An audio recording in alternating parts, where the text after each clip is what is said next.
So yun, good morning mga paps, mga padyak. Ayan, sa mga naubusan ng Epic Zone na 29, ayun, meron na ulit tayong dumating na Epic Zone.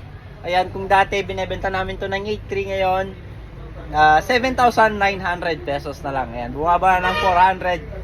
Ayan, kasi nga dinamihan na natin pagkuha para maka-discount tayo ng malaki sa supplier. So ngayon, ayan, 7,900 na lang ang Epic Zone. Ayan. Siyempre, titignan natin kung legit nga ba ang mga binebenta natin na Suntour.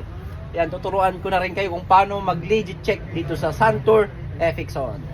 So yan, tuturuan ko kayo kung paano mag-legit check dito sa mga Suntour na brand. Ayan. Kahit anong Suntour to, basta mayroon siyang QR code.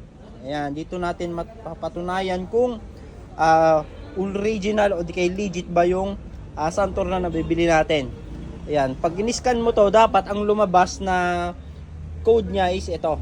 Ayan, dapat mag-match yung QR code niya dito sa may mismong code niya. So, tignan na natin. Ayan, legit check natin. QR code, ayan, lumabas.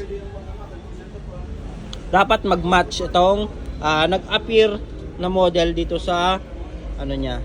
Ayan, dito sa may crown niya, TM00611-788 Epic Zone. Ayan, so size 29. Ayan, so dito makikita na original. Ayan, na babasa ng mismong QR code yung serial number. So ayan, kung gusto nyo panatag yung loob nyo, ayan, syempre dito lang sa Pops Bike Shop, yung original na mga Suntour fork. Malalayong lugar naman na gusto magpakita ng suportas dito sa Pops Bike Shop at gusto mag-order, ayan, visit lang kayo dito sa mga legit account namin. Dito lang kayo pwedeng makipag-transact para legit at di kayo may scam. Visit lang kayo sa TikTok, Shopee, Lazada namin. Pops Bike Shop Official.